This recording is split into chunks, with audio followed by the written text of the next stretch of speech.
Nous allons probablement finir l'étude en commission de la nouvelle constitution aujourd'hui. Et dans les prochains jours, une adoption en plénière se fera. Restez à jour en vous abonnant à notre canal Telegram. Lire aussi, révision de la constitution au Togo. Et si c'était plutôt une manœuvre de diversion politique, l'article 144 dispose que la révision constitutionnelle peut se faire soit par voie référendaire ou parlementaire. Donc une nouvelle constitution qui s'adopterait par voie parlementaire ne serait pas illégale, même si dans la pratique, une nouvelle république passe souvent par le référendum. Mais notre constitution ne le dit pas. Aujourd'hui, tous les députés de l'opposition à l'Assemblée nationale font 14. Si on les soustrait des 91 députés, il en reste 77. Il faut juste 73 députés pour modifier la Constitution, 4-5. Il me semble que malgré nos jérémiades et autres gesticulations, nous tendons à une nouvelle constitution. Ceux qui me suivent ici savent déjà mon opposition à cette initiative et j'attends seulement de connaître la dernière mouture du texte pour donner la position officielle du net.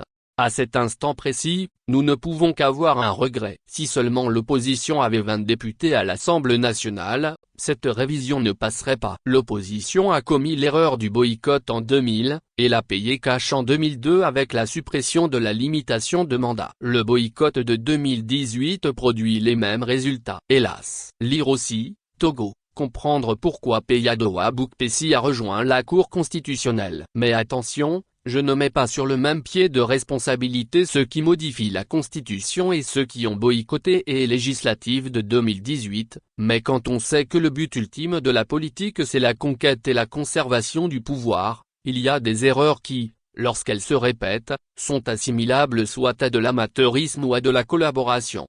Depuis plus de 30 ans, on prend les mêmes et on recommence, en termes de stratégie politique. Géritama, dévasté, mais vivant.